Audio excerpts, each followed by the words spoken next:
Et comment vis-tu, toi, que nous recevons avec grand plaisir aujourd'hui sur les cordes de ta vie?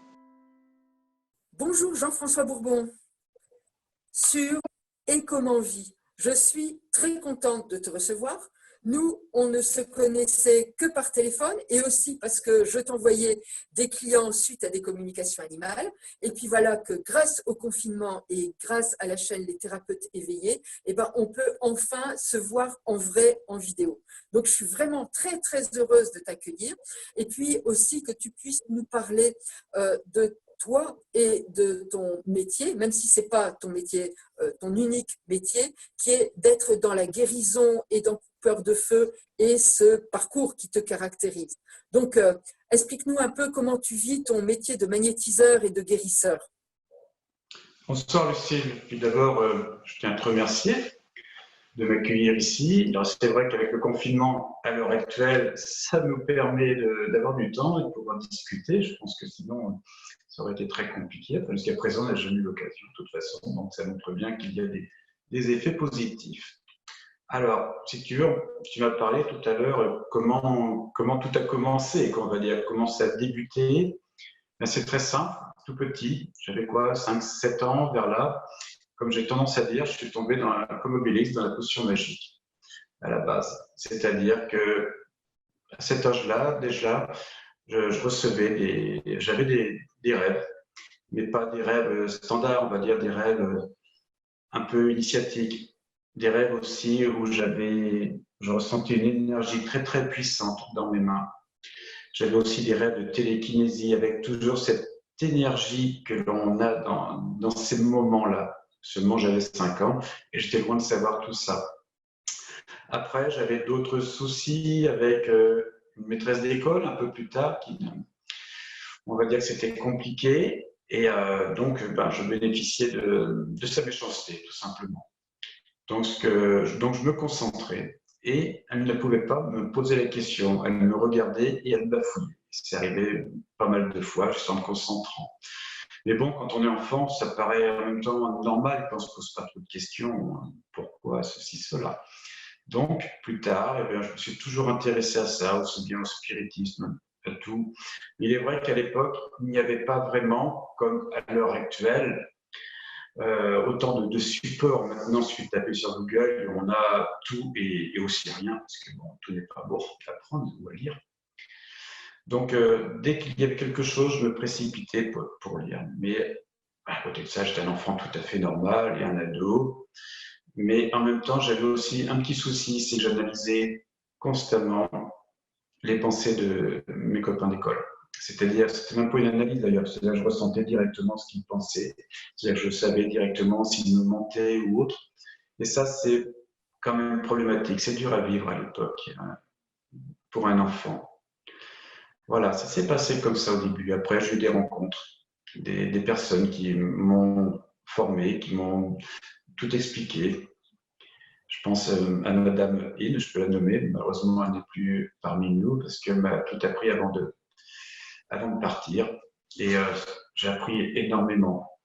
J'ai appris énormément avec cette personne-là, mais en même temps, elle a eu l'intelligence d'esprit de me montrer et de m'expliquer que ce n'était pas systématiquement comme ça, que l'on pouvait réfléchir différemment, que l'on pouvait agir différemment et qu'il fallait expérimenter tout ça.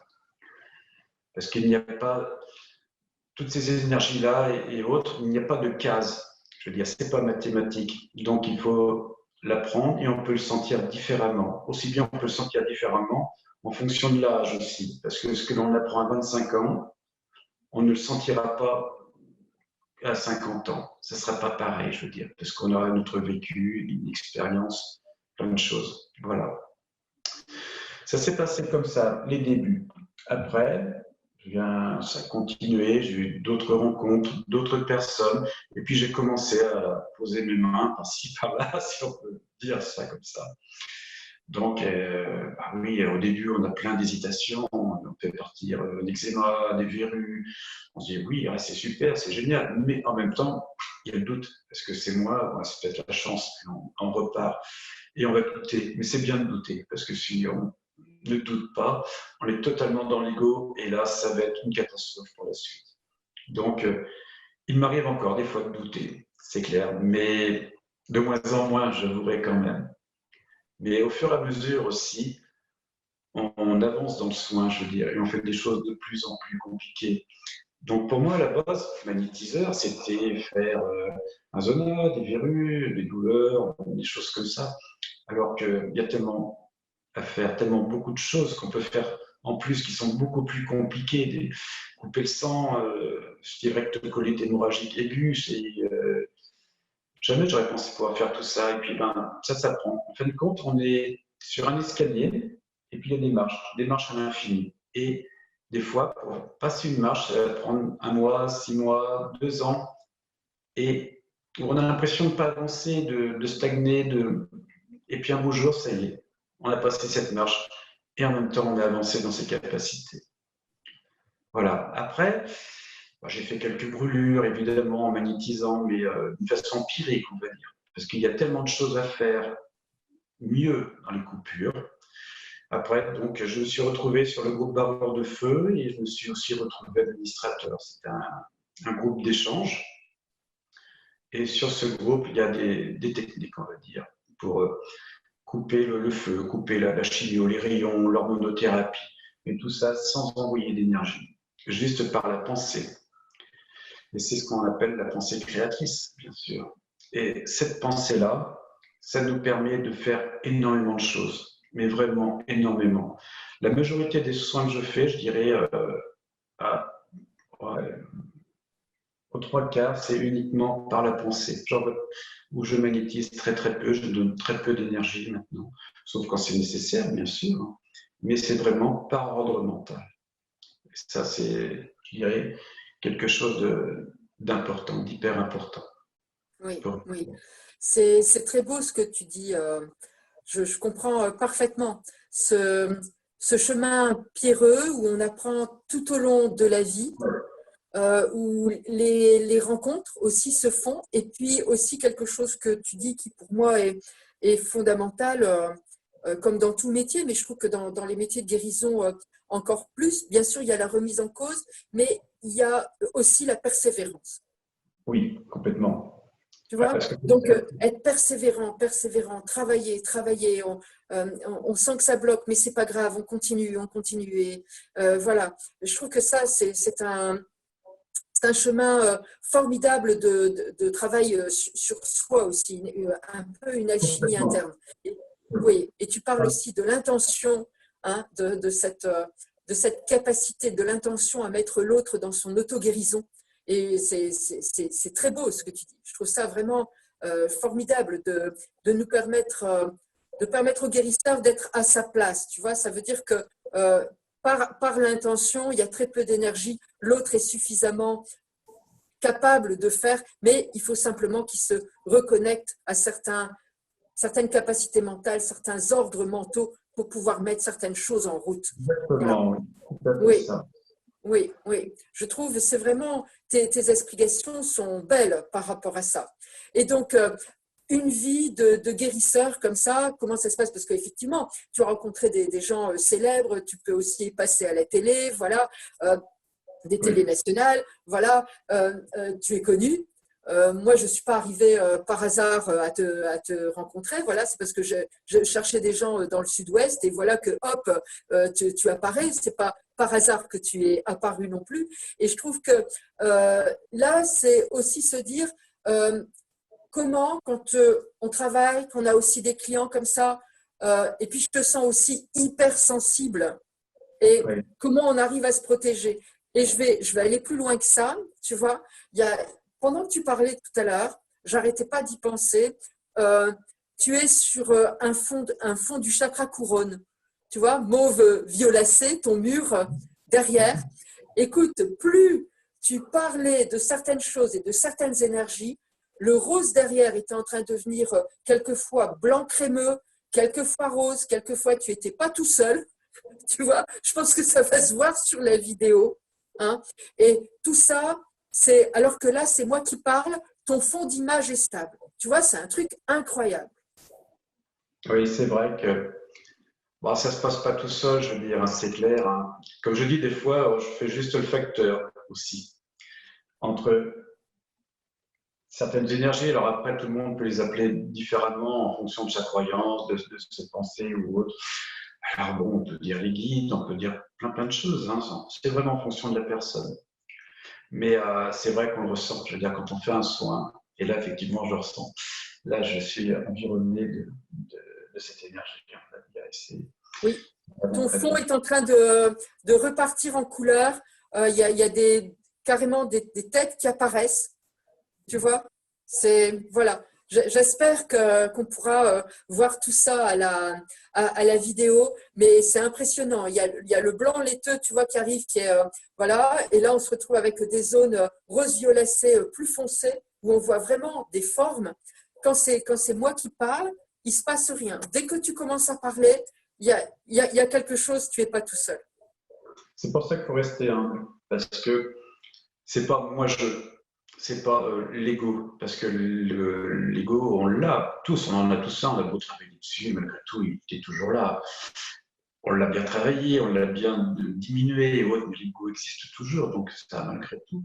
Mais quand je fais des soins ou autres, ou quand je vois des résultats, même si malheureusement on ne marche pas sur l'eau et ça va pas marcher à 100%, mais on fait de toute façon de notre mieux, je veux dire, à chaque fois. Et c'est vrai que c'est formidable quand on a des résultats. Je veux dire, c'est un grand bonheur. Mais à côté de ça, quelque part, on n'est pas tout seul. Je veux dire, avoir fait tout ça, il ne faut pas. Voilà, mais bah, c'est bien, c'est clair. Alors par contre, tout à l'heure, tu vois, tu nous parlais de difficultés à ressentir tout ça. Oui, oui. L'empathie, je dirais, l'empathie, c'est difficile à gérer. Et il y a beaucoup de personnes, je rencontre beaucoup de personnes qui ont des difficultés avec l'empathie parce que c'est vrai que ça peut vraiment aller très loin. Je veux dire, tu vois, une fois, j'étais sur la route en voiture et je vois un petit oiseau sur le bord de la route qui était à côté d'une petite flaque d'eau, tu vois, je me rappelle. Et je sentais qu'il était très mal. Et enfin, qu'il était en train de mourir de toute façon. Et je voyais. Et rien que ça, tu vois, ça m'a fait. J'ai eu énormément de souffrance. Parce que quelque part, j'ai pris une certaine souffrance de l'animal, on va dire. Et il y a la compassion, bien sûr, mais il y a aussi l'empathie. Et l'empathie, on ressent tout ça. On ressent les souffrances, on ressent les pensées, on ressent les nervosités, on ressent plein de choses. Mais l'empathie, c'est quelquefois catastrophique à vivre. Et ça peut durer longtemps parce que ce trop-plein de mal-être que ça nous amène, c'est difficile.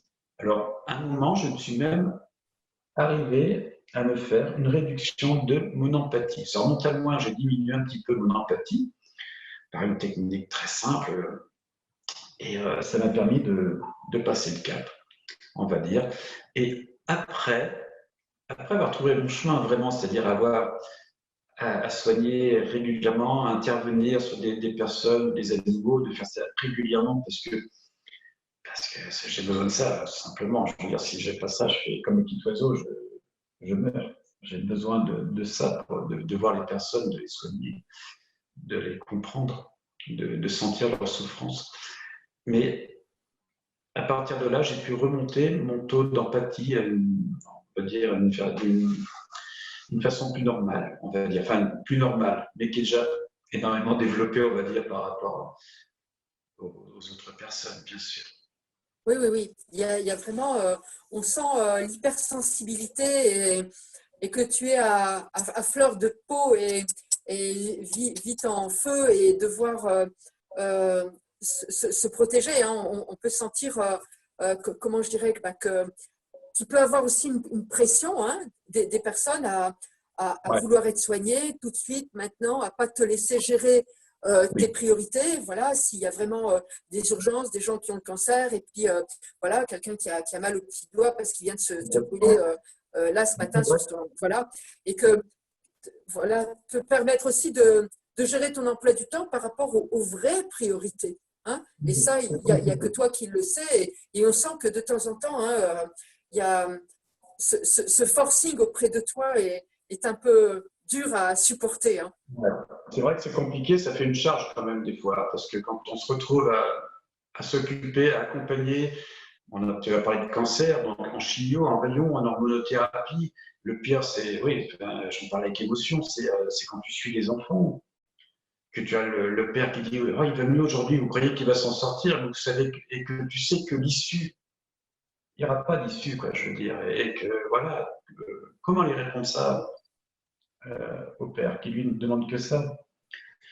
Voilà, ça, c'est pas facile, parce que derrière, on n'a pas je dirais, d'équipe, hein, de soutien psychologique. Hein. C'est des choses qui sont difficiles à gérer. Très souvent, on me dit ah, c'est formidable ce que vous faites. Ouais, c'est super, c'est génial. Mais à côté de ça, il y a des choses qui sont quand même difficiles, quoi, à dire. Parce que quand on Oui, perd des enfants qui ont le même âge que le petit dernier, waouh, c'est compliqué. oui, À oui, oui. côté de ça, il y a des choses super. Tu vois, tous les ans, je sais que pour le premier de l'an, j'ai une mamie qui m'envoie une photo de son petit-fils que j'ai suivi, qui avait des métastases dans la colonne vertébrale, tout le bout de la colonne vertébrale. Et il n'a plus rien depuis quelques années. Et tous les ans, je reçois une photo. Et ça fait du bien, tu vois, ça. Voilà, voilà, voilà. Oui, oui, c'est très beau ce que tu dis, hein. Toute cette petite chose qui s'accumule, qui remplissent comme une hotte de Père Noël. J'aime beaucoup cette image-là et qui te permettent de continuer malgré les difficultés. Et tu es comme tous les guérisseurs. Hein. Moi, je suis également dans la profession, voilà, pour les animaux. On a cette difficulté, mais aussi cette capacité à se réjouir du peu ou du beaucoup et se raccrocher au possible, au peu et au beaucoup, ce qui nous permet de franchir quelquefois l'infranchissable. Voilà, Ouais. c'est ça, exactement. Tout ça, on n'a pas le Ouais. choix. Il faut le faire. Oui, voilà, voilà, c'est ça. Il faut beaucoup de force hein, pour tout ça. Hein. Voilà. Oui, oui, Exactement. oui. J'aime vraiment. C'est un très, très beau témoignage que tu nous fais là, Jean-François. Donc là, le confinement, comment le vis-tu? Parce que tu disais aussi quelque chose d'important, c'est que on grimpe tout doucement, on se perfectionne. Voilà, il y a l'âge, il y a tout ça, il y a les rencontres, il y a aussi le fait d'être créative, de se dire bah, tiens, moi là, je ressens plutôt ça. Le fait d'accepter aussi de recevoir des informations, tu n'es pas tout seul, comme tu le dis, de recevoir des informations et d'expérimenter des choses et de faire ton bonhomme de chemin, hein, sur ton propre chemin. Donc, cette créativité, comment fais-tu là aussi dans cette période de confinement? Alors, c'est vrai que cette période de confinement, je ne vois plus personne. Je veux dire, je ne peux pas prendre les mains des personnes parce que une personne qui vient, je lui prends les mains, je veux dire, je ressens ses énergies et puis ça me donne plein d'infos et autres. Donc ça, c'est génial. Et là, ça, je ne l'ai pas actuellement, mais en même temps, ce qui est très positif, si tu veux, c'est que ça me permet quand même de me poser, chose que je n'ai pas fait depuis ad vitam aeternam. Et les soins que je fais à distance, j'en ai qui sont quand même très, très surprenants parce que j'ai eu le temps de me poser et je fais des choses, je les fais toujours de la même manière, mais je pense que ça m'a permis encore de passer plusieurs marches de l'escalier. Et il y a certains soins, dont un où la petite s'était coupée la main avec un couteau, mais c'était profond, c'était vraiment sur toute la main. Elle aurait dû d'ailleurs, je pense, avoir des points. Enfin bon, en ce moment, c'est difficile d'aller dans les hôpitaux. Et le lendemain, il n'y avait pratiquement plus rien. Et de, au bout de 2 jours, on voit à peine la cicatrice, qui est une toute petite ligne, on va dire, ça disparaîtra, mais ça ne sera vraiment rien. Et vu la profondeur, je suis quand même très surpris parce que c'est jamais qu'une coupure, je veux dire. Hein. Donc une coupure de sang, une activation de cicatrisation, enfin, c'est des choses assez simples à faire quand on a l'habitude, bien sûr. Mais pour moi, c'est pas extraordinaire. Mais par contre, le résultat, ouais, je suis surpris. Ouais, quand même, la rapidité, le résultat vraiment sur sa main, et c'est quand même très surprenant. Des choses comme ça, j'en ai quelques-unes, d'autres aussi. Donc, c'est vrai que c'est bien. Je sais que de toute façon, rien n'est là par hasard. Je sais que je vais continuer à travailler et puis de préférence comme il faut. Ça, c'est important. Après, ça m'a permis aussi d'enseigner la coupure de feu à un ami. Donc, c'est toujours un bon moment d'échange aussi. Et puis, voilà, après, je peux toujours réfléchir sur certaines choses, alors que d'habitude, j'ai plus trop le temps, quoi. Donc, ce confinement, malgré tout, je ne me mets pas au fond de mon ashram à méditer, c'est clair. C'est pas trop mon truc, mais j'en profite quand même pour faire plein de choses intéressantes que je n'aurais pas le temps de faire. Oui, Voilà. oui, oui. Et donc là, pour terminer, si tu avais 3 mots à dire aux gens qui nous regardent et qui nous écoutent, quel message tu voudrais passer? Ah, eh bien là, vraiment, j'en ai un qui me vient tout de suite. C'est prenez du temps pour vous, parce que c'est important. Parce qu'il ne faut pas se négliger. Il faut penser à soi, même un tout petit peu. C'est hyper important. Parce que ce temps-là, si vous ne le prenez pas, personne d'autre ne le fera pour vous. Et vous avez besoin de ce moment d'écoute en vous. C'est trop important. C'est un très, très beau message. Très, très contente de t'avoir accueilli Là, c'était un à plaisir. Écomenvie. Je te souhaite une très, très belle continuation. Je pense que de toute façon, on aura l'occasion de se revoir pour d'autres choses. Donc là, je te souhaite une très, très belle continuation, plein de bonheur dans le sud-ouest aussi. Voilà. Et puis, bonne reprise après le confinement. À bientôt. Je confirme. À bientôt. Merci beaucoup. Au revoir à tous. Au revoir.